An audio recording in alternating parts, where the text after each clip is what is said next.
লা ইলাহা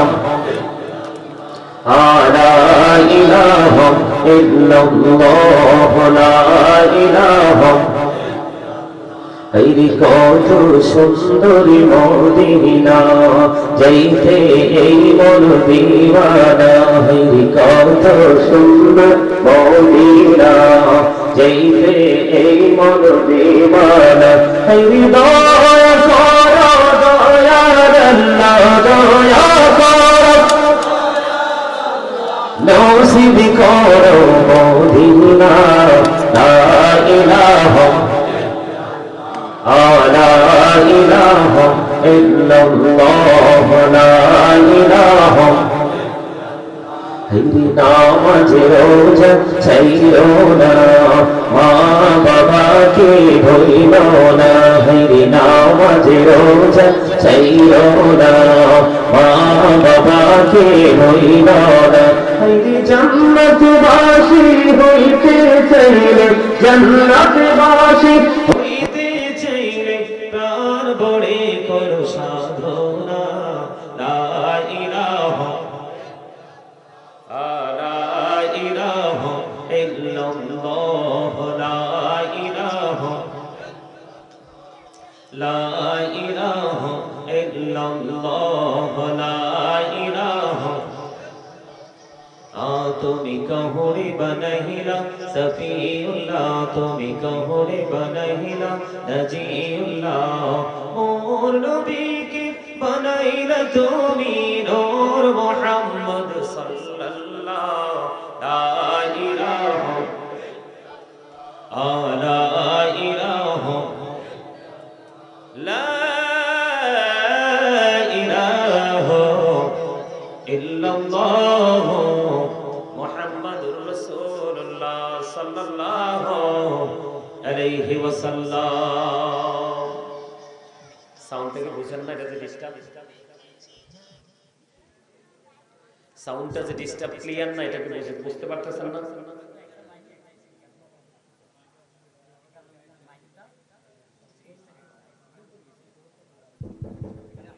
এই যে দেখছেন সাউন্ডটাকে আপনারা বুঝেন ক্লিয়ার? এই সাউন্ড একেবারে ক্লিয়ার না, আমি বলতেছি না, ওনারা বুঝবে না তো কিছু। আমি আইসাই বলছি যে সাউন্ড ক্লিয়ার কিনা, আপনারা এগুলো রেডি করে রাখবেন না। আওয়াজটাই কেমন জানি বিরক্তিকর, তাই না? আমি বলবো ঠিকই, ওনারা বুঝবে না, তো বলার কি কোনো দাম আছে? এটা বন্ধ করে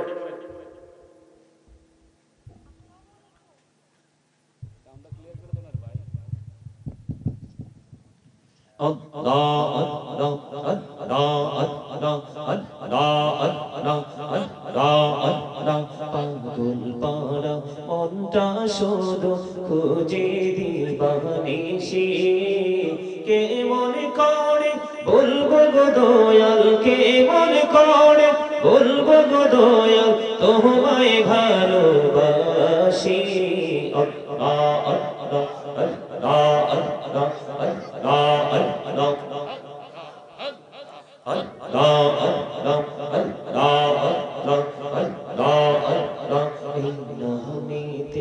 এত মধু এই নামেতে এত মধু জাহানি তো আগে দহর জাহানি তো আগে যতই জপি নামটি তোমার, যতই জপি নামটি তোমার, ততই মধুর লাগে দয়া, ততই মধুর লাগে। আল্লাহ আল্লাহ আল্লাহ আল্লাহ আল্লাহ আল্লাহ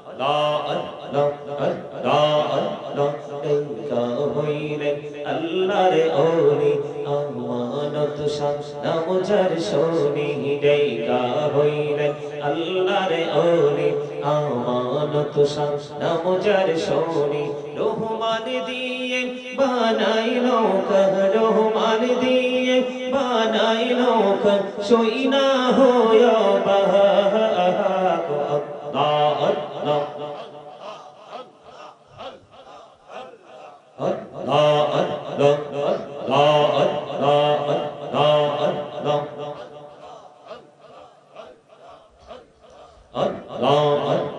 নূরে সোনার মদিনা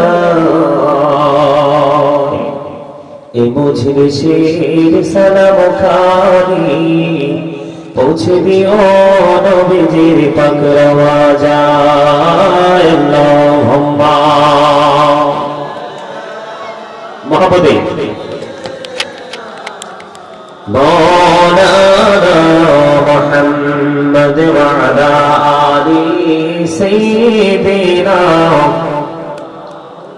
مولانا محمد দিবানিশি মনের আমার আর কৃষ্ণারে যন্ত্রণা ধনী যদি হইতাম ধনী যাইতাম সোনার মদিনায় আল্লাহুম্মা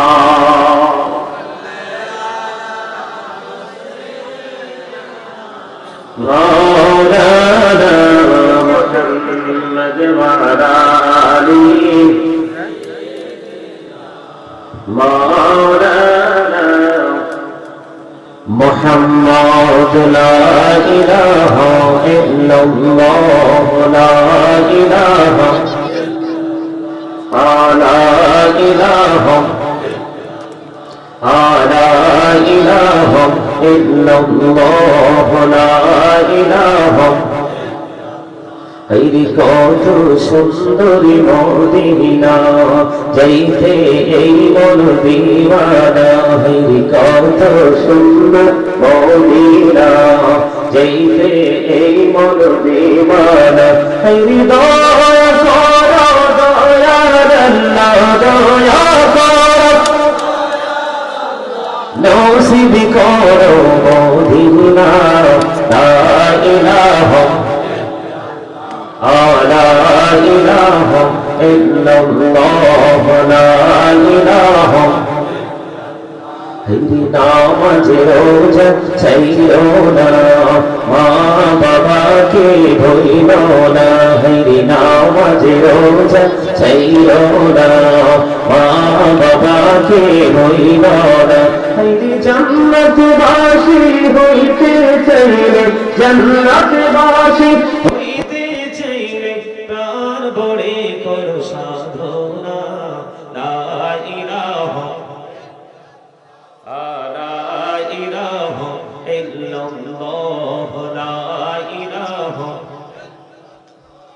لا إله إلا الله لا إله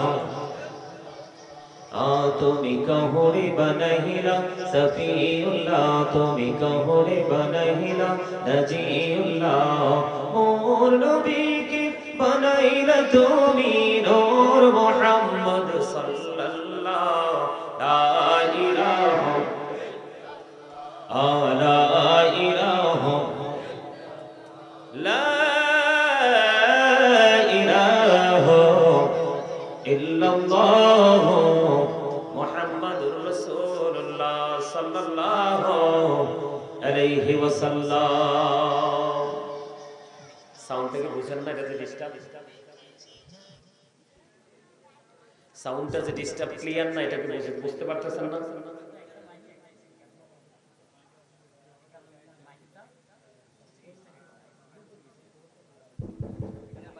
এই যে দেখছেন সাউন্ডটা কি আপনারা বুঝেন ক্লিয়ার এই সাউন্ড একেবারে ক্লিয়ার না আমি বলতেছি না ওনারা বুঝবে না তো কিছু আমি আইসেই বলছি যে সাউন্ড ক্লিয়ার কিনা আপনারা এগুলা কিভাবে রেডি করে রাখবেন না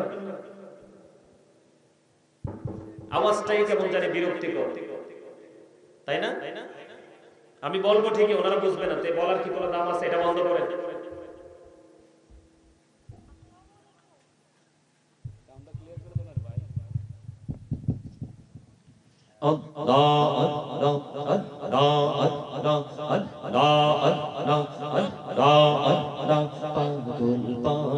মনটা শুধু খুঁজে দিবানিশি কে মনে করে বলবো গো দয়াল কে মনে করে বলবো গো দয়াল তোমায় ভালোবাসি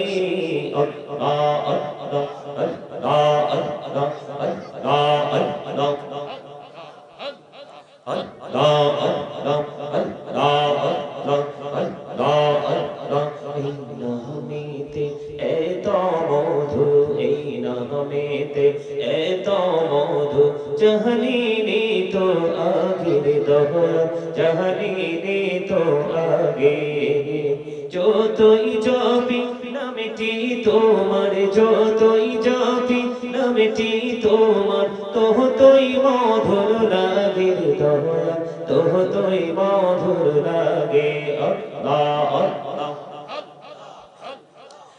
আল্লাহ আল্লাহ আল্লাহ আল্লাহ আল্লাহ আল্লাহ আল্লাহ। দেখা হইলেন আল্লাহর ওলি, আমানত শান নাম যার শোনি।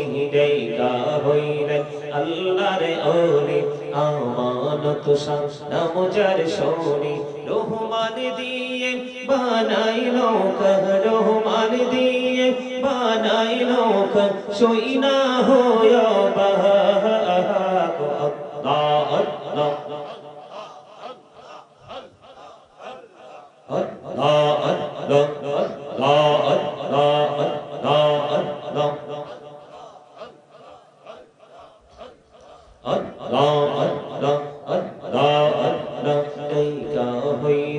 আল্লাহর ওলি শাহজালাল নাম যার শোনি। ডাইকা হইলেন আল্লাহর ওলি শাহজালাল নাম যার শোনি। সোরে মহানদী পার হয়ে যায়, সোরে মহানদী পার হয়ে যায়, বিছানা যার পাহাড়। আল্লাহ আল্লাহ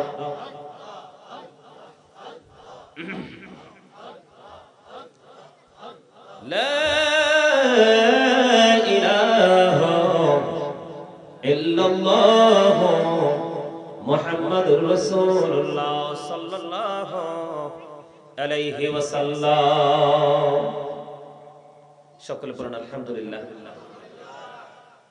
আল্লাহ রাব্বুল আলামিন আমাদেরকে এই জান্নাতের বাগানে আসার বসার তৌফিক দিয়েছেন। আল্লাহর হাবিবের সাথে কয়েক মর্তবা দরুদ ও সালাম, আল্লাহর জিকির করার তৌফিক দিয়েছেন। সেই শুকরিয়া তার সকলে পড়ুন আলহামদুলিল্লাহ। সম্মানিত উপস্থিতি, সম্মানিত উলামায়ে কেরাম, আমন্ত্রিত অতিথিবৃন্দ, দাড়িপাকা আমার মুরব্বী বাবারা, যুবক ভাইয়েরা, বিশেষ করে আজকে খারাতাইয়া পূর্বপাড়া কবরস্থান সংলগ্ন পাঞ্চেখানা মসজিদ এর উদ্যোগে আজকে সপ্তম বার্ষিক ওয়াজ ও দোয়ার মাহফিলের আয়োজন করা হয়েছে। যারা আজকের এই মাহফিলে টাকা দিয়ে, পয়সা দিয়ে, অর্থ দিয়ে, বুদ্ধি দিয়ে, শ্রম দিয়ে, সার্বিক সহযোগিতার মাধ্যমে যারা আজকের এই জান্নাতের বাগান সাজিয়েছেন, সকলের প্রতি আমার আন্তরিক সালাম। আসসালামু আলাইকুম ওয়া রাহমাতুল্লাহি ওয়া বারাকাতুহু। সম্মানিত উপস্থিতি, আল্লাহ রাব্বুল আলামিন জবান দিয়েছে আমাদেরকে, আল্লাহ রাব্বুল আলামিন আমাদেরকে জবান দিয়েছে অপ্রাসঙ্গিক, অপ্রত্যাশিতভাবে অগ্রহণযোগ্য বক্তব্য দেওয়ার জন্য না। আমার কাছে অবাক লাগে যখন মাহফিলের প্যান্ডেলে আসার সময় মানুষ পকেটে করে খাবার নিয়ে আসে। কে নিয়ে আসে? বুট, বাদাম, এগুলো কি মাহফিলে বসে বসে খাওয়ার কথা? কোথায়? বাড়িতে, রাস্তায়, আউটসাইডে, তাই না? কিন্তু মাহফিলে এসেও বুট খাওয়া, বাদাম খাওয়া, কথা বলা, মানুষ কত গুমরাহির দিকে গেছে। আসলে এগুলো দেখলে মানে বোঝার আর কিছু থাকে না, বাকি থাকে না। আমি দুরূদ পড়তেছি, আপনারা বুট খাচ্ছেন, বাদাম খাচ্ছেন, আর দুরূদ পড়তেছেন, মনে হয় যে একেবারে অসুস্থ। আর কারো কাছে মনে হয় যে নতুন শব্দ জীবনে ফার্স্ট শুনছেন, উচ্চারণ করতে পারেন না। আল্লাহ রাসূল বলেছে কিয়ামতের পূর্বক্ষণে ধর্মীয় শিক্ষা উঠে যাবে। এগুলো কিয়ামতের আলামত। আপনি যতই শুটিং করেন, আপনি যতই পাওয়ারফুল পারসন হিসেবে নিজেকে দাবি করেন, কিন্তু মরণ সত্য। মৃত্যু কাউকেই ছাড়বে না। এবং কোন দিন, কোন সময়, কখন এসে আপনাকে আমাকে গ্রাস করবে সেটা আপনি আমি কেউ জানি না। এটা এখনো হতে পারে, 1 ঘন্টা পরেও হতে পারে, আজকেও হতে পারে, কালকেও হতে পারে, যেই কোনো মুহূর্তে হতে পারে। পারে কি পারে না? কথা বলেন। আপনাদের এখানকার মানুষের তো এই মাহফিলটা নিয়ে অনেক বেশি ইন্টারেস্ট থাকার কথা ছিল, কারণ এটা গোরস্থান।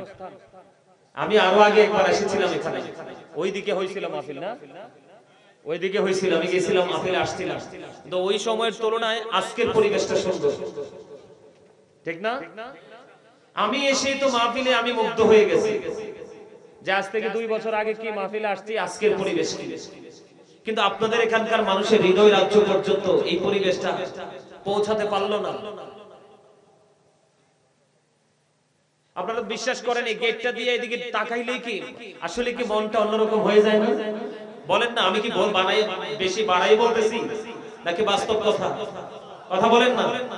আজকে তো সবার ঈদের দিন হওয়ার কথা ছিল, ছিল না? কিন্তু ঈদ কোথায়? ঈদ মারা গেছে,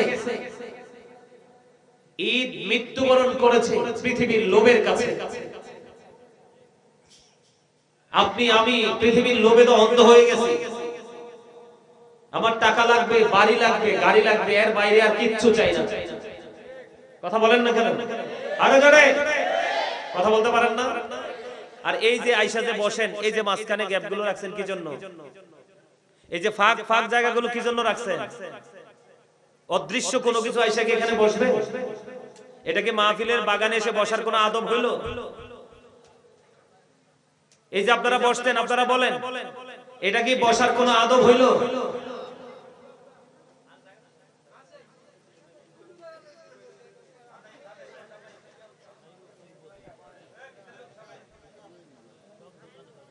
আমি আপনাদেরকে বলতে চাই, এই মাহফিলে কিন্তু সবাই আসবে না। আল্লাহ যার নসিবে নিয়ামত রাখছে, হেদায়েত যার নসিবে রাখছে, সেই এই মাহফিলে আসবে। কথা বলেন। আল্লাহ যার নসিবে কি রাখছে, হেদায়েত রাখছে, সেই আসবে আজকের এই মাহফিলে। গ্রামের মানুষ নাকি সহজ সরল হয়। কি হয়? গ্রামের মানুষ সহজ সরল হয়। এখন তো দেখি উল্টা হয়ে গেছে। এখন যে দেখি গ্রামের মানুষ শহরের মানুষ চেয়েও দামি। আমরা যখন বিভিন্ন গুরুত্বপূর্ণ সিটিতে যখন প্রোগ্রামে যাই, আপনার দেখা যায় যে মানুষগুলো কার আগে কে বসবে, ওখানে তার এরকম প্লেস থাকে না, ওখানে থাকে চেয়ার দেওয়া। কার আগে কে চেয়ারে এসে বসবে, কার আগে কে আলোচনা শুনবে, এটা মানুষের মধ্যে একটা প্রতিযোগিতা থাকে। সম্মানিত উপস্থিতি, কিয়ামতের যতগুলো আলামত সবগুলোই প্রকাশ হয়ে গেছে। কি হয়ে গেছে? আল্লাহ রাসূল বলেছেন, কিয়ামতের পূর্বক্ষণে দ্বীনের শিক্ষা উঠে যাবে, মূর্খতা বেড়ে যাবে, পুরুষের সংখ্যা কমে যাবে, নারীর সংখ্যা বৃদ্ধি পাবে, মদ পান বেড়ে যাবে, নেশা নেশা নেশা বোঝেন, অ্যালকোহলিক মানুষের দেখা বেশি মিলবে। এর মধ্যে বেশিরভাগই আপনার নেশায় নষ্ট হবে যুব সমাজ। কোন সমাজ? আপনারা আমার কথায় রাগ হন আর খুশি হন, ম্যাক্সিমাম যুবক এখন পথভ্রষ্ট। তাদের পুরো বডিতে, পুরো অঙ্গে ইহুদিদের রং লেগে গেছে। আমি পরে বলবো, আলোচনাগুলো পরে করব। ছেলেরা বউয়ের কথা বেশি শুনবে, মা বাবার কোনো দাম থাকবে না। মা বাবার কি থাকবে না? মা বাবার কোনো দাম থাকবে না। সমাজে সত্যবাদী মানুষকে মানুষ চোর বানাবে, বাটপার বানাবে, অথচ আসলে সে সত্যবাদী। মিথ্যাবাদী মানুষের মর্যাদা বেড়ে বেড়ে যাবে সমাজে। এগুলো কিসের জন্য হয় জানেন? এগুলো হয়, আমার দিকে তাকান, আল্লাহ রাব্বুল আলামিন পবিত্র কালামে হাকিমে বলে দিয়েছেন, ফি আই সূরাতিন মা শাআ রাক্কাবা। কোরআন তেলাওয়াত শুনলে আল্লাহু আকবার বলতে হয়, জানেন এটা? তা আল্লাহু আকবার বলেন না কেন? জোরে বলেন, আরো জোরে, আরো জোরে। সমাজে রোগী মানুষের দাম বেশি না সুস্থ মানুষের দাম বেশি? আরে জোরে কোন মানুষের দাম বেশি সমাজে? রোগী মানুষের না সুস্থ মানুষের? তো সুস্থ মানুষের আপনাদের আচরণ তো মনে হয় আপনারা মানসিকভাবে রোগাক্রান্ত। ওই যেটা বলতে চাইছিলাম, আল্লাহ রাব্বুল আলামিন আপনাকে আমাকে দোকানপাটে বসে বসে মানুষের বদনাম করার জন্য দুনিয়ায় পাঠায় নাই। বন্ধুদেরকে নিয়ে তিন রাস্তার মোড়ে দাঁড়ায়া দাঁড়ায়া আরেকজনের মেয়েকে দেখে টিটকারি দেওয়ার জন্য না।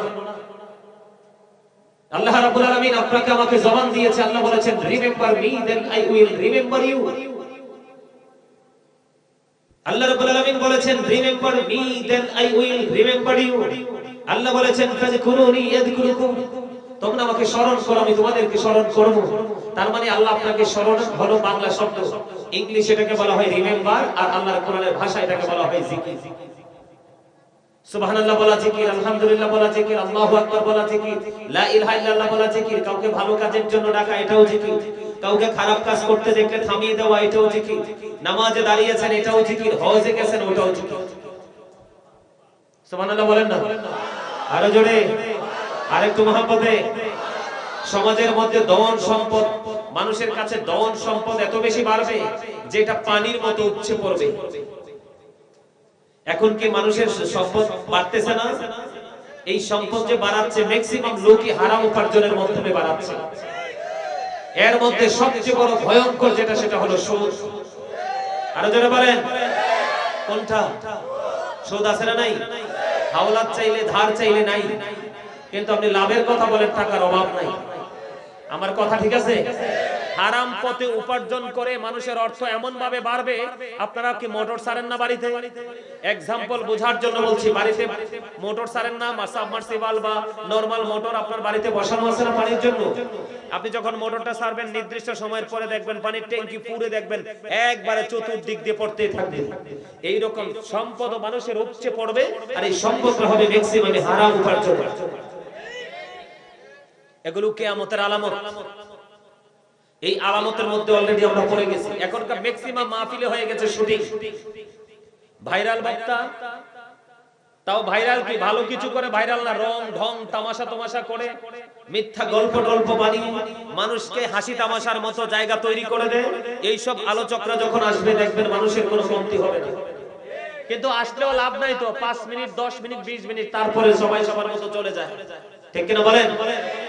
এটা কি আমাদের মুসলমানের বড় ক্ষতি না? আরো জোরে বলেন না। আমরা রং লাগার কথা কোনটা? ইসলামের রং। যেটা বলতে চাইছিলাম যে আয়াতটা একটু আগে তেলাওয়াত করলাম, আল্লাহ রাব্বুল আলামিন বলে দিয়েছে আল্লাহ মানুষকে সুন্দর করে বানাইছে। কেমন সুন্দর? আল্লাহ বলেছেন আল্লাহর মন মতো করে। কি করে? মানে আমরা বলি কালো, লম্বা, খাটো, মোটা, চিকন, ধনী গরিব, কিন্তু আল্লাহর কাছে মানুষ সুন্দর। আল্লাহ মানুষকে আল্লাহর মন মতো করে ইচ্ছে মতো করে বানাইছে। জোরে জোরে বলেন না সুবহানাল্লাহ। সূরা ৩ এ আল্লাহ বলেছেন লাকাদ খালাকনাল ইনসানা ফি আহসানি তাকওয়িম। আল্লাহ রাব্বুল আলামিন মানুষকে তার কি বলবো মানে এত সুন্দর করে বানাইছে, এত সুন্দর যেটা আসমান জমিন চন্দ্র সূর্য 18,000 মাখলুকাতের মধ্যে সর্বশ্রেষ্ঠ হলো মানুষ, যেটাকে ইংলিশে বলা হয় বিউটিফুল সেই। সুবহানাল্লাহ বলেন না আরো জোরে, খেয়াল করেন। কি আমার কথা ঠিক আছে তো? মানুষের গঠন প্রণালী সুন্দর কে বলেছে? আল্লাহ বলেছেন আল্লাহ ক্রিয়েটেড দ্য মাইন্ড। আল্লাহর মন মতো করে মানুষকে বানাইছে, এই কথাটাও কে বলেছে? আরো জোরে বলেন না কে বলেছে? আল্লাহ। তাহলে এখন আপনি আমি কি আমরা আল্লাহর মন মতো মতো চলছি? না, চলছি নিজে রাস্তা তৈরি করে। কি করে? নিজে রাস্তা তৈরি করে। এই রাস্তা তো ইহুদিদের রাস্তা। কিসের রাস্তা? এখন বর্তমান যুগে মুরব্বীরা না, কিন্তু মুরব্বীরা ঠিক আছেন, আপনারা ঠিক আছেন, তবে 2-4টা মুরব্বী তো ডিস্টার্ব থাকেই। কথা কয় না তো? আরো জোরে। বাড়ি ঘরে দোকানে সমনিতে ঝগড়া লাগানোর জন্য প্রস্তুত থাকে, কিছু তো আছে, তবে ম্যাক্সিমাম মুরব্বী আল্লাহর রাসূলের সন্ধানে থাকে। কিন্তু এই যুগের ম্যাক্সিমাম যুব সমাজই ধ্বংস। এই যুগের বর্তমান প্রজন্মের ম্যাক্সিমাম যুবক যুবতী এরা ধ্বংসস্তূপে পরিণত হয়ে গেছে। কেন জানেন? এটা দোষ তো এটা না, এটা তো আমরাও ইউজ করি। কি ওই যে হ্যাঁ আমারে বলতেছে হুজুর আপনার নাম্বার হারাই গেছে, আমার নাম্বারটা দেন। আমাকে ভাই আমার নাম্বার নিয়ে লাভ নাই, তুমি ফোন দিবা, আমি ফোন ধরবো না। পরে কইবো হুজুর অহংকার করে, বড় দরকার নাই। কারণ আমরাও চালাই এটা। কি পরিমাণ যে ফোন এটার মধ্যে আসে ধরার সুযোগ পাই না, কিন্তু আরেকজন আছে কন্টিনিউ এটার মধ্যে নেগেটিভ সাইড নিয়ে পড়ে আছে, আছে না নাই? কিন্তু এই নেগেটিভ সাইডটার মধ্যে কি আছে? আমার আলোচনার বিষয় এগুলো না, এই নেগেটিভ সাইডটার মধ্যে কি আছে? এই নেগেটিভ সাইডটার মধ্যে যেটা আছে এটাই হলো আপনার আমার জন্য সবচেয়ে বড় জাহান্নাম। বলে কেন? এটার মধ্যে ম্যাক্সিমামই যেটা আমাদের ছেলে মেয়েরা দেখতেছে, জানতেছে, বুঝতেছে, এটা হলো ইহুদিদের কালচার। কার কালচার? কথা বলেন, কার? ইহুদিরা মুসলমানের কি বন্ধু না শত্রু? আল্লাহ রাব্বুল আলামিন বলেছেন উইদ্দাত লিল কাফিরিন, এই কাফেরদের জন্য বরাদ্দ করে রেখেছে আল্লাহ জাহান্নাম। এখন আমরা যারা মুসলমান আমাদের জন্য কি দিল? আল্লাহ রাব্বুল আলামিন বলেছেন ইন্নাল কাফিরিনা কানু লাকুম আদুওয়াম মুবিনা। আল্লাহ বলেছেন the heretics are the eternal enemy of the believers, ঈমানদারদের প্রকাশ্য শত্রু হলো বেঈমান কাফেররা। তাহলে আপনি আমার ঠিকানা আল্লাহ কিন্তু বলেছে উইদ্দাত লিল কাফিরিন, আল্লাহ কাফেরদের জন্য জাহান্নাম বরাদ্দ করেছে, কিন্তু আপনি তো কাফিরকে ফলো করছেন। কাকে? আরো জোরে, এই এটা কিন্তু আপনি মনে করতেছেন আপনার এলাকার মাহফিল, কিন্তু আমি মনে করতেছি এটা গুরুত্বপূর্ণ একটা ক্লাস। বাবা কথা কয় না? ঠিক তো সবাই বলবেন না আমি জানি, কারণ আমার রাসূল বলছে আল হাক্কু মুররুন, হক কথা তিতা। তো হক কথা কইলে কেডাই হ্যাঁ কয়, জি কে কয়? মনে হয় যে হুজুরের মাথায় গরম পানি ঢাইলা দেয়, ঠিক কিনা বলেন? এত হক কথা কিন্তু আবার মজা লাগে না, কিন্তু আমার আল্লাহ বলে দিয়েছে, ডাইরেক্টলি বলে দিয়েছে। আল্লাহ বলে দিয়েছেন আকুলু কাওলান সাদীদা, আল্লাহ বলেছেন সে দা রাইট থিং, সত্য কথা বলো, সঠিক কথা বলো। সুবহানাল্লাহ বলে। কেন সত্য বলতে হবে? হযরত মুহাম্মদ সাল্লাল্লাহু আলাইহি ওয়াসাল্লাম was born in a country.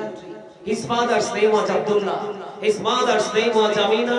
His father died before he was born. He lost his mother in his childhood. He was very truthful. আপনার আমার প্রাণের রাসূল ছিলেন শ্রেষ্ঠ সত্যবাদী। আওয়াজ করে বলেন সুবহানাল্লাহ।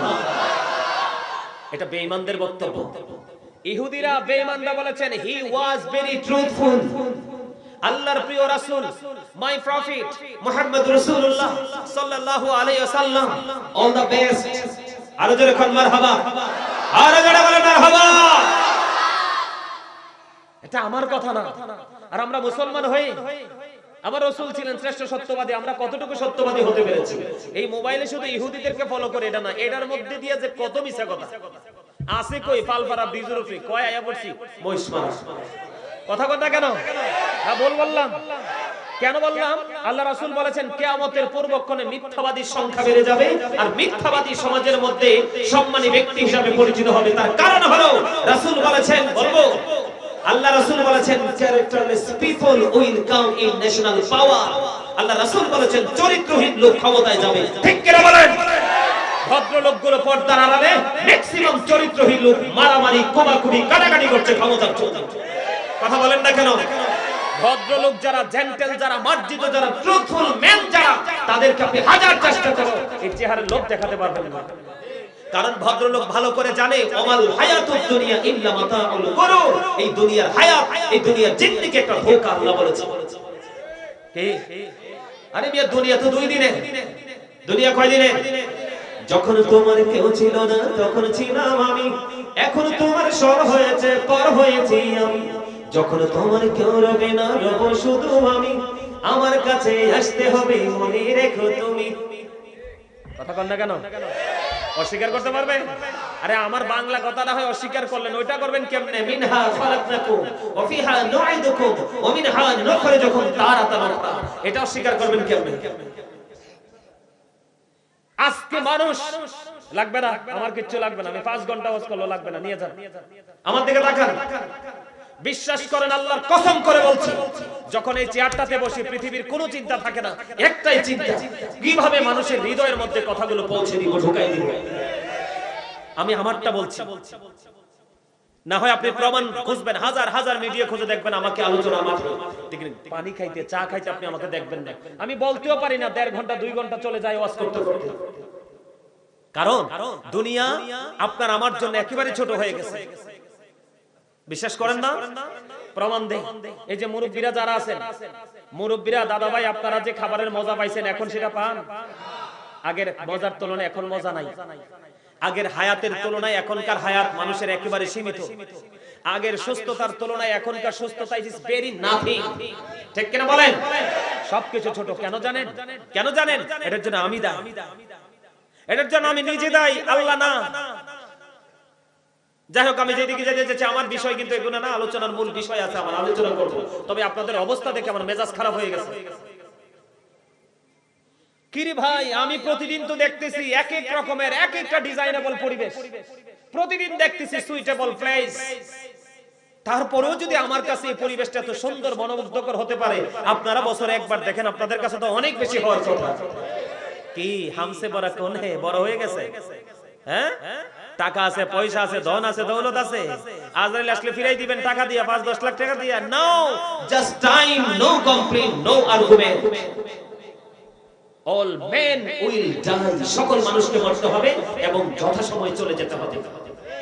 আজরাইল আসলে ডোন্ট অ্যাকসেপ্টেবল, আপনার কোন ধরনের এক্সকিউজ গ্রহণ করা হবে না, জাস্ট টাইম আপনাকে চলে যেতে হবে। কথা বলেন না কেন? যাবেন যে কাকে সঙ্গে নিয়ে যাবেন? বাড়ির টাকাগুলা, বউয়ের কানের গয়নাগুলা, জমি কিনছেন যে এগুলা, ছেলে একটা লন্ডন পাঠাইছেন ওইটা? No, impossible. সূরা কোরআন শরীফের 19 পারা সূরা শুআরা 88 নম্বর আয়াত আল্লাহ রাব্বুল আলামিন এনশিওর করে দিয়েছেন। আল্লাহ বলেছেন, ইয়াউমা লা ইয়ানফাউ মালু ওয়ালা বানুন, কিয়ামতের দিন আপনার ধন সম্পদ সন্তান সন্ততি একটাও কোনো কাজে লাগবে না। কি নিয়ে লাফালাফি করছেন? কি নিয়ে? তোরা চাষনি কিছু কারো কাছে খোদার মনুর ছাড়া, অন্যের উপর ভরসা ছেড়ে নিজের পায়ে দাঁড়া। তোরা চাষনি কিছু কারো কাছে খোদার মনুর ছাড়া, অন্যের উপর ভরসা ছেড়ে নিজের পায়ে দাঁড়া। বুঝছেন কিছু? ব্যাখ্যা করতে পারবো না, যাদের বিবেক আছে বুঝে নিবে। আপনার পরে মরার পরে আপনার ঠিকানা, আপনার নিয়ে অসুস্থ হয়ে দেখেন না, আপনি কিন্তু সুস্থ। আজকে বাড়ি যেয়ে বলেন, বউকে বলেন, আপন স্বজনকে বলেন, আমি অসুস্থ, আমার 20,000 টাকা লাগবে, ঢাকা স্কয়ার হসপিটালে যাব। দেখবেন সবার পকেট শুকিয়ে গেছে, সবার পকেট শুকিয়ে যাবে, কেউ কারো না। ঠিক কিনা বলেন? আপনার একমাত্র আপন হলো আপনার আল্লাহ এবং আল্লাহর রাসূল। আপনি দুঃখের দিনে কেউ থাকবে না, আপনি মসজিদে ঢুকে একটা সিজদা দিয়ে 2 চোখের পানি ফেলে আপনি আল্লাহকে একটা ডাক দেন, দেখবেন আল্লাহ আপনার আপন হয়ে গেছে, হাজির হয়ে গেছে। আসল জিনিস তো চিনেন না, নকলটা নিয়ে পাগল হয়ে আছে। যেটা বলতে চাইছিলাম, আল্লাহ আমাদের কি করে বানাইছে? এই কিছু লাগবে না, পোকামাকড় বসবে না দিলে, লাগবে না দাদা ভাই নিয়ে যাও, ওই মসজিদে রাইখা দাও, কারো লাগলে ওখান থেকে এনে দিতে পারবা। আমার কথাগুলো শোনেন, এদিকে দেখান, আমার আলোচনা শুনবেন। আপনারা সবাই এই মুহূর্তে আমার ছাত্র। ওমা ঠিক কত কয় না, কথা যে বলেন না, হাসেন না যে হার্ট অ্যাটাক করে মরবেন তো নিয়ে। আল্লাহ রাসূল বলছে হাসো। আল্লাহ রাসূল সুস্থ থাকার জন্য যে মেডিসিন গুলো আমাদেরকে দিয়েছে, এর মধ্যে অন্যতম হলো একটা হাসি, তবে অতিরিক্ত না। তুমি যত হাসবে তোমার মন তত ফ্রি থাকবে, হার্ট তত ভালো থাকবে, তুমি তত সুস্থ থাকবে। এজন্য রাসূল বলেছেন, গোমরামুখী মানুষ আল্লাহরও পছন্দ না, রাসূলেরও পছন্দ না। ফ্রি থাকতে হবে, সবার সাথে মিশতে হবে, দুঃখ সুখ ভাগাভাগি করতে হবে। এটা হলো মুসলমান। এই স্টপ ইউর মাউথ এভরিবডি, সকলের জবানকে বন্ধ রাখতে হবে। First condition, second condition, you listen in my lecture very attentively, আমার কথা সবাইকে মন দিয়ে শুনতে হবে। থার্ড কন্ডিশন, আপনি বলবেন আই সে ডোন্ট অ্যাকসেপ্টেবল, আমি বলবো I say go to your seat, out of sight, আপনি আপনার বাসায় চলে যাবেন। কারণ এটা কোনো রং তামাশার জায়গা নয়, এটা কোনো শুটিং স্পট নয়, এটা হচ্ছে দুনিয়া এবং আখিরাতের বাজার করার জন্য বড় মার্কেট। কথা বলেন না কেন? আরো জোরে। সেই মার্কেটের ব্যাগ হলো আপনার ঈমান, আর আমল হলো আপনার ভালোবাসা। ঠিক কিনা বলেন? আমি যেটা বলতে চেয়েছিলাম, আল্লাহ মানুষকে সুন্দর করে বানাইছে, আল্লাহর মন মতো করে বানাইছে। এখন আল্লাহ মানুষকে সুন্দর রাখার জন্য, আল্লাহর মন মতো পথে যেন থাকে, সেটার জন্য আল্লাহ একটা রাস্তা তৈরি করে দিয়েছে। সে রাস্তার নাম কি? ইসলাম। কি? আর যারা বলেন ইসলাম is not only a religion but also a complete code of life.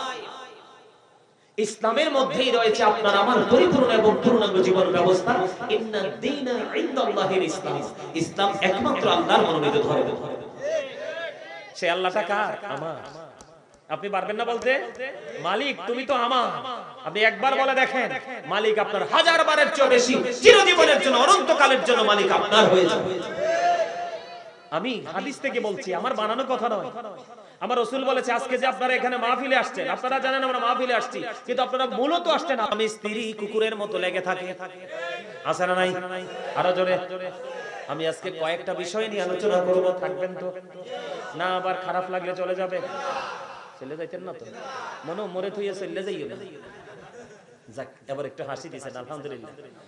এই বরিশাল্লা কথা এক কান কইছি, হাসনের লাই। আলহামদুলিল্লাহ বলেন। মাঝে মাঝে হাসবেন একটু, তবে অতিরিক্ত হাসবেন। আল্লাহ কি কইছে? তুমিও বাঁচো, তোমার পরিবারকেও বাঁচাও। বাঁচতে হলে কি করতে হবে? আল্লাহ বলেছেন ওয়া'বুদুল্লাহ, আল্লাহর ইবাদত করো, ওয়ালা তুশরিকু বিহি শাইয়্যা, আল্লাহর সাথে কোনো কিছুকে শরীক করিও না। ওয়াবিল ওয়ালিদাইনি ইহসানা, মা বাবার সাথে ভালো আচরণ করো, মিষ্টি আচরণ করো। জোরে জোরে বলেন না সুবহানাল্লাহ। ওয়া'বুদুল্লাহ ওয়ালা তুশরিকু বিহি শাইয়্যা ওয়াবিল ওয়ালিদাইনি ইহসানা।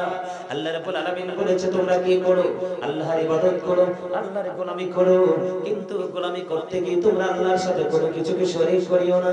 আল্লাহ রাব্বুল আলামিন বলেছেন মা বাবা কত সেনসিটিভ একটা জায়গা। বন্ধু, মা বাবা সম্পর্কে কত সিনসিয়ারলি আপনাকে ভাবতে হবে। আল্লাহ রাসূল বলে দিয়েছে আমার দিকে তাকান, বিল ওয়ালিদাইনি ইহসানা, মা বাবার সাথে সুন্দর আচরণ করো, মিষ্টি আচরণ করো, মধুর আচরণ করো, প্রেমময় আচরণ করো। জোরে জোরে কন্যা সুবহানাল্লাহ। ও বন্ধু, খারাতায়ার মানুষ, আমি আমার ভাই, আমার বাবা গো, আমি আপনাদেরকে বলবো, মা বোনদেরকে বলবো গো, হৃদয়ের জানালা খুলে সবাই শোনো। আমার রাসূল বলে দিয়েছে কোন বাবা মা যদি এই খারাতায়ার যুবকদেরকে বলতে চায়, ও যুবক রে, এখন তো একটা জরিপ বের হয়ে গেছে, বিশেষ করে আমি ব্যক্তিগতভাবে একটা অবজারভেশন করলাম, এই সমাজের মধ্যে মানুষ যখন কন্যা সন্তান হয় সে বোঝা মনে করে। কথা বলেন না? পুত্র সন্তান হলে আকাশের তাত মনে করে। আছে না নাই? তোমরা জরিপ করে দেখো, পুরুষ ও যুবক বন্ধু, যুবকেরা পুরুষেরা হেরে গেল বন্ধু। কেমন করে হেরে গেল? বাংলাদেশের ইতিহাস খুলে দেখো। বাংলাদেশের ইতিহাসে যতগুলো পিতামাতা বৃদ্ধাশ্রমে গিয়েছে, সবগুলো পিতামাতাকে একমাত্র ছেলে সন্তান বৃদ্ধাশ্রমে পাঠাইছে। কথা বলেন না কেন? বাংলাদেশের ইতিহাসে একটা মেয়ে কোনদিন তার বাবা মাকে গাছতলে থেকেছে, জীর্ণ শীর্ণ কুটিরে থেকেছে, তারপরেও তার আদরের মা বাবাকে কখনো বৃদ্ধাশ্রমে দেয় না। কথা বলেন না কেন? বন্ধুরে আমার, মা বাবার কদর তুমি বোঝো। আল্লাহর কোরআন, পবিত্র কালামে হাকিম, যেটাকে বলা হয় দাহুল কোরআন, আল্লাহ রাসূল বলে দিয়েছে তোমরা কি করো? আল্লাহর হুকুম, আল্লাহর বাণী, আল্লাহর গোলামি করো, আল্লাহর সাথে কোনো কিছুকে শরীক করিও না। ও বিল ওয়ালিদাইনি ইহসানা, মা বাবার সাথে ভালো আচরণ করো, উত্তম আচরণ করো। আমার রাসূল বলে দিয়েছে ও খারাতায়ার যুবক, হৃদয় খুলে শোনো, সবাইকে বলছি রে, আমার রাসূল বলে দিয়েছে তোমার বাবা মা যদি তার সমস্ত সম্পত্তি থেকেও যদি তোমাকে বঞ্চিত করে দেয়, বুঝতে পেরেছো? বঞ্চিত করে দেয়। বাবা বলল আমার সম্পত্তি থেকে তোমাকে দেব না, মা বলল আমার সম্পত্তি থেকে তোমাকে দেব না।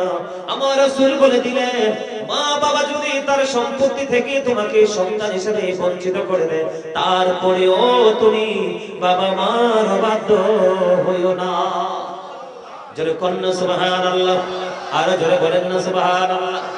ও বন্ধু, we should Obi our parents, আমাদের প্রত্যেকের উচিত আমাদের পিতামাতাকে মান্য করা। জোরে জোরে বলেন না সুবহানাল্লাহ। আর জোরে বলেন না সুবহানাল্লাহ। বলেছে কে? রাসূল বলেছেন পিতামাতা যদি সব কিছু থেকে বঞ্চিত করে দেয়, তারপরেও তোমরা তাদের অবাধ্য হও না। তার কারণ হলো ইন্নাল জান্নাতা তাহতা আকদামিল উম্মাহাতিকুম, paradise on the side under the feet of the mother, মায়ের পায়ের নিচে সন্তানের জান্নাত। আর জোরে বলেন না সুবহানাল্লাহ। বন্ধু, হৃদয় খুলে শোনো। ও বন্ধু, আমার রাসূল আমাদেরকে জানিয়ে দিয়েছে আল্লাহ রাব্বুল আলামিন যে কাজগুলো পছন্দ করে না, সবচেয়ে বেশি অপছন্দের কাজ, এর মধ্যে একটা অপছন্দের কাজ হলো পিতামাতার কলিজায় আগুন দেওয়া। আর জোরে বলেন না নাউজুবিল্লাহ। আরেকটু মহব্বতে বলুন না নাউজুবিল্লাহ। ও ও বন্ধু, রাসূল বলেছেন রাগিমা আনফুন সুম্মা রাগিমা আনফুন সুম্মা রাগিমা আনফুন। আল্লাহ রাসূল তিনবার বলেছে হতভাগা সে, হতভাগা সে, হতভাগা সে। ইয়া রাসূলুল্লাহ, ইয়া হাবিবাল্লাহ, নবী গো, কে গো সেই হতভাগা সন্তান? আমার রাসূল বলে দিয়েছে সে হলো সেই হতভাগা সন্তান পিতামাতা দুজনকে পেয়েছে অথবা একজনকে পেয়েছে। খেয়াল করেন, পিতামাতা দুজনকে পেয়েছে অথবা একজনকে খুঁজে পেয়েছে। এই দুজনের একজনকে পাওয়ার পরে অথবা পুরো দুইজনকে পেয়েছে, পাওয়ার পরে তাদের সেবা করে যে জান্নাতের মালিক হতে পারলো না, তার মতো হতভাগা সন্তান এই সৃষ্টি জগতের মধ্যে আর কেউ হতে পারে না। জোরে জোরে কন্যা আল্লাহু আকবার। হতভাগা সে, হতভাগা সে। রাসূল তিনবার বলেছে যুবক হৃদয় করে তোমরা শোনো। আল্লাহ রাসূলকে প্রশ্ন করা হলো, ইয়া রাসূলুল্লাহ, ইয়া হাবিবাল্লাহ, নবী গো, আমার কাছ থেকে সবচেয়ে ভালো আচরণ পাওয়ার মালিক কে বেশি? রাসূল বললেন কারা উম্মুকা, তোমার মা। আবার প্রশ্ন করা হলো কারা সুম্মা মান, তারপরে কে? রাসূল বললেন কারা উম্মুকা, তোমার মা। আবার প্রশ্ন করা হলো কারা সুম্মা মান, তারপরে কে? রাসূল বললেন কারা উম্মুকা, তোমার মা। আবার প্রশ্ন করা হলো কারা সুম্মা মান, তারপরে কে? রাসূল বললেন কারা আবুকা, তোমার বাবা। জোরে জোরে কন্যা সুবহানাল্লাহ। তিনবার বললেন মায়ের কথা। কার কথা? তিনবার বললেন মায়ের কথা। ও বন্ধু, একবার বললেন বাবার কথা। বাবার কথা একবার বললে কি হয়েছে? একবার বললেও বাবার মান কমে যায়নি। যেই সন্তানের উপর বাবা সন্তুষ্ট, সেই সন্তানের উপর আল্লাহ সন্তুষ্ট। যেই সন্তানের উপর বাবা অবাধ্য, সেই সন্তানকে আমার আল্লাহ অবাধ্য বান্দা হিসেবে ঘোষণা দিয়ে রেখেছে। জোরে জোরে বলেন না নাউজুবিল্লাহ। বন্ধুরে আমার, অত্যন্ত গুরুত্বপূর্ণ জায়গা। বন্ধুরে আমার, এটা অত্যন্ত গুরুত্বপূর্ণ জায়গা। আল্লাহ রাসূল বলে দিয়েছেন মা বাবার উপরে যায় আগুন দেওয়া হারাম। তার মানে মা বাবাকে কষ্ট দেওয়া হারাম, মা বাবাকে ভালোবাসা ফরজ। কি বুঝলেন? কি বুঝলেন? ফরজ কখন হয়? কথা বুঝতে পেরেছেন? ফরজ কখন হয় খেয়াল করেন। এখন আমরা তো বিয়ের পরে মাকে দাসী বানাই। বউ কথা বললে সব বিশ্বাস করি, কিন্তু মা কইলে আপনি মিছা কথা বলেন। নাউজুবিল্লাহ বলেন না কেন? আছে না সন্তানেরও? আরে জোরে বলেন। পৃথিবীতে সবার শত্রুতা থাকলেও মা বাবার শত্রুতা থাকে না সন্তানের সাথে। মা বাবা যদিও মুখ দিয়ে রাগে সন্তানের সাথে কথা বলে, কিন্তু পরে তার হৃদয়টাই সবার আগে কাঁদে। কথা বলেন না কেন? আমার বন্ধু, ওই যে বাবার কথা বললাম, আমি তোমাদেরকে বলে দিতে চাই যুবক, আমার রাসূলের কাছে একজন চলে গেলেন, ইয়া রাসূলুল্লাহ, ইয়া হাবিবাল্লাহ, নবী গো, ও প্রাণের নবী। খেয়াল করো যুবক, খেয়াল করো। বাবা যদি টাকা চায় বাবাকে বলে দাও নাই, কিন্তু শাশুড়ি চাইলে সবার আগে বের হয়ে যায়।